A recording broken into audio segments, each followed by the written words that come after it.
Hello bachcho, let's read this question. The question says, for the refraction shown below, the correct relation is option first n2 by v minus n1 by u is equal to n2 minus n1 by r. Option B, n1 by v minus n2 by u is equal to n2 minus n1 by r. Option C, n1 by v minus n2 by u equal to n1 minus n2 by r. Option D, n2 by v minus n1 by u which is equal to n1 minus n2 by r. तो इस question के अंदर हमें एक refraction show किया गया है spherical surface से, तो इसके लिए करेक्ट रिलेशन जो है हमें फाइंड आउट करना है। तो इसके लिए की कंसेप्ट की बात की जाए, यदि की कंसेप्ट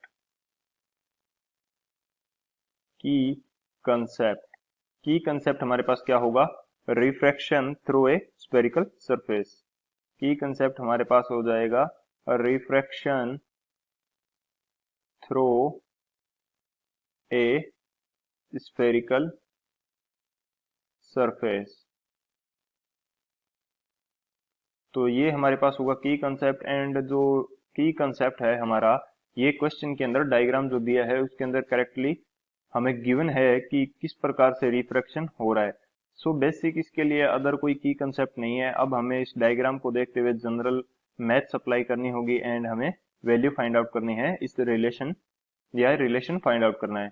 तो की कंसेप्ट हमारा जनरल यदि मैं लिखना चाहूँ तो मैंने लिख दिया है कि ये जो रिफ्रैक्शन होगा किसी स्फेरिकल सरफेस से, वो हमारा इसके लिए की कंसेप्ट हो जाएगा। तो ये रिफ्रैक्शन के बारे में तो मैं बोला ही गया है कि n1 एंड n2 जो दो अलग अलग मीडियम है, इनको अलग कर रही है एक स्फेरिकल सरफेस। एंड इससे ऑब्जेक्ट है कोई जो n1 मीडियम के अंदर है, इससे रे ऑफ लाइट इंसिडेंट हो रही है एंड इसकी इमेज फॉर्म हो रही है n2 मीडियम के अंदर। अलग अलग डिस्टेंसेस दी है, ऑब्जेक्ट की डिस्टेंस, इमेज की distance and radius of curvature भी हमें गिवन है। तो हमें क्या करना है, एक करेक्ट रिलेशन फाइंड आउट करना है। तो हम इसके लिए देखते हैं सॉल्यूशन। सॉल्यूशन से पहले यदि एक की कंसेप्ट मैं लिखना ही चाहूँ कि दूसरा की कंसेप्ट क्या यूज करेंगे, तो ये हमारे पास हो जाएगा स्नेल्स लॉ। ये हम यूज कर लेंगे Snell's law. According to Snell's law क्या होता है, n1 into sine I, n1 into sine I which is equal to n2 into sine are.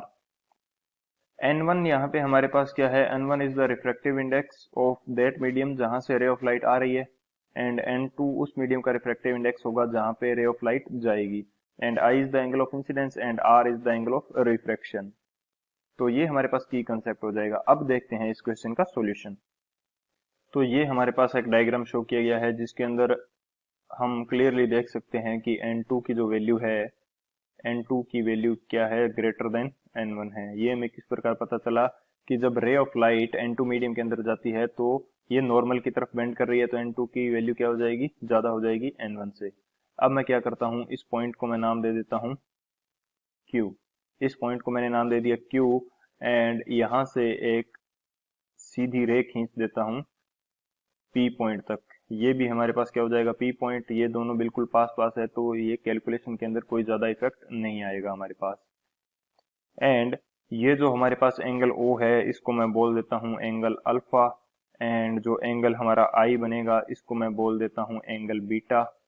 And जो हमारे पास एंगल C बनेगा, इसको मैं बोल देता हूँ गामा, ताकि कैलकुलेशन हम कर पाए।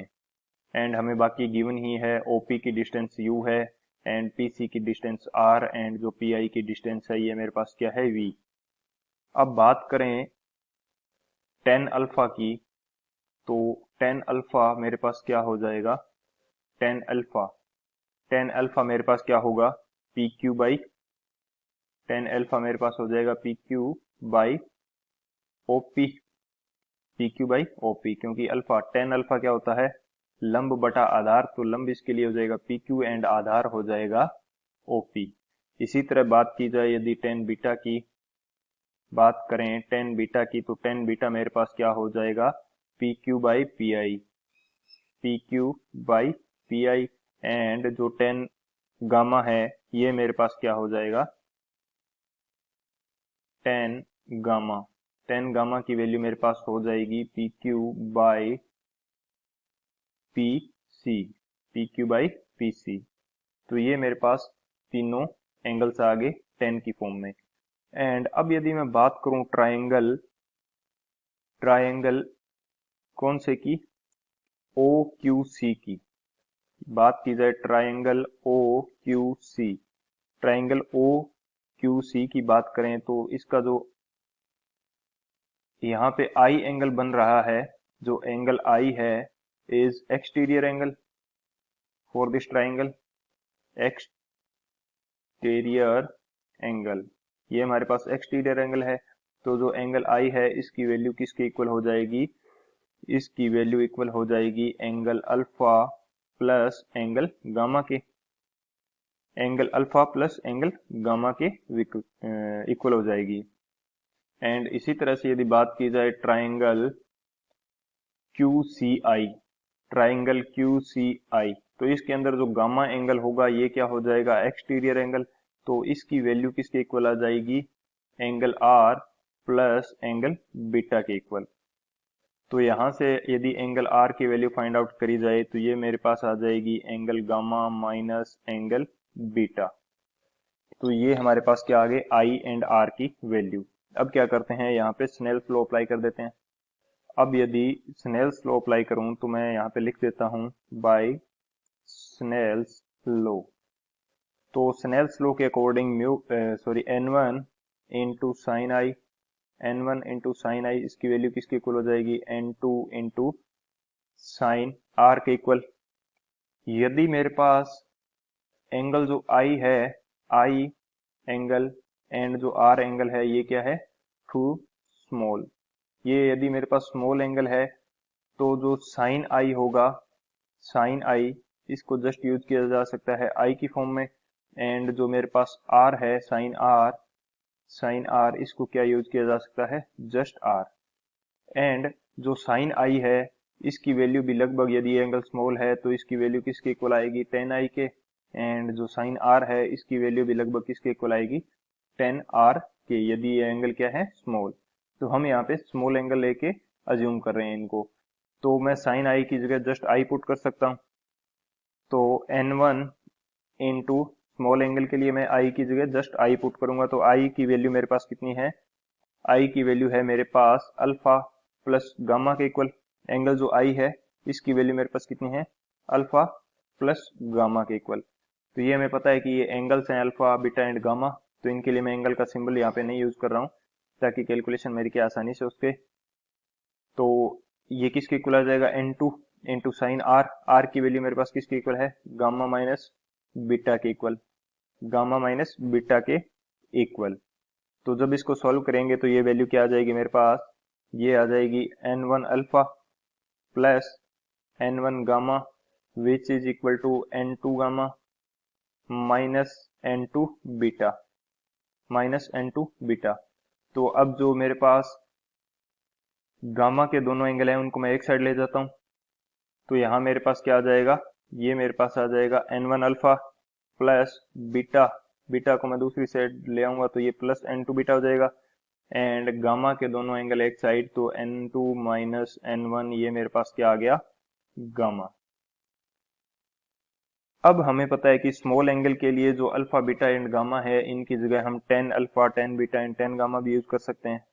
तो यदि मैं यहाँ पे इनको टेन की फॉर्म में लिखूं तो ये मेरे पास क्या हो जाएगा, ये मेरे पास हो जाएगा n1 into tan alpha, n1 into tan alpha plus n2 into ये मेरे पास क्या हो जाएगा, tan beta, which is equal to n2 minus n1 tan gamma. तो अब यदि बात की जाए alpha tan beta and tan gamma की, तो इनकी वैल्यू हमने सबसे पहले फाइंड आउट करी थी। तो ये वैल्यू हमारे पास क्या है, टेन अल्फा की वैल्यू क्या है, P Q by OP, and tan beta की वैल्यू है P Q by P I, and जो टेन गामा है इसकी वैल्यू है मेरे पास P Q by P C. तो ये वैल्यू मैं इसके अंदर पुट कर देता हूँ। तो ये मेरे पास क्या हो जाएगी, N one into tan alpha की वैल्यू मेरे पास क्या आ जाएगी, ये है मेरे पास पी क्यू बाई ओपी के equal, plus N two into tan beta की वैल्यू मेरे पास क्या है, पी क्यू बटा P I. And equal to n2 minus n1 10 gamma की वैल्यू ये मेरे पास है PQ बाई PC के इक्वल, PQ बाई PC के इक्वल। सो अब PQ PQ तो सभी कैंसिल हो जाएंगे, बचा हमारे पास क्या, ये हमारे पास बचेगा N1 बाई OP। OP की वैल्यू मेरे पास क्या है, OP की वैल्यू यदि इस डायग्राम से देखा जाए तो OP की वैल्यू मेरे पास है U के इक्वल, PC की वैल्यू है मेरे पास R के इक्वल एंड PI की वैल्यू है V के इक्वल। OP की वैल्यू मेरे पास किसके इक्वल है, U के इक्वल, तो मैं यहाँ पे U लिख देता हूँ, plus N2 by PI, PI की वैल्यू है V के इक्वल तो ये V आ गया, and N2 minus N1, N2 minus N1 PC की वैल्यू मेरे पास किसके इक्वल है, रेडियस ऑफ कर्वेचर R के इक्वल। तो ये हमारे पास आ गया रिलेशन। अब इसके अंदर क्या करते हैं, साइन कन्वेंशन लगा देते हैं। तो साइन कन्वेंशन के दौरान जो प्रत्येक डिस्टेंस है ये पोल से कंसीडर की जाती है, तो पोल से यदि ऑब्जेक्ट O की डिस्टेंस कंसीडर करेंगे तो ये रे ऑफ लाइट के अपोजिट डायरेक्शन में आएगी, यानी कि इस डायरेक्शन में, तो इसको क्या यूज करेंगे, नेगेटिव, एंड R की डायरेक्शन क्या आएगी, पॉजिटिव, एंड इसी तरह से जो V की डायरेक्शन है ये भी मेरे पास आएगी पॉजिटिव। तो साइन कन्वेंशन यदि अप्लाई कर देते हैं तो हमारे पास कंडीशन क्या हो जाती है, N1 बाई U, ये क्या हो जाएगा, minus U, plus N2 by V which is equal to N2 minus N1 by R। तो यदि इसको सही से लिखें तो ये हमारे पास आ जाएगा N2 by V minus N1 by U which is equal to N2 minus N1 by R के इक्वल। तो ये हमारे पास क्या आ जाएगा, करेक्ट रिलेशन। अब यदि बात करें ऑप्शंस की तो कौन सा ऑप्शन करेक्ट होगा हमारे पास, जो ऑप्शन हमारे पास है first N2 by V minus N1 by U which is equal to N2 minus N1 by R, ये हमारे पास करेक्ट रिलेशन हो जाएगा। So option A is the final answer. I hope you understood it well, best of luck, thank you.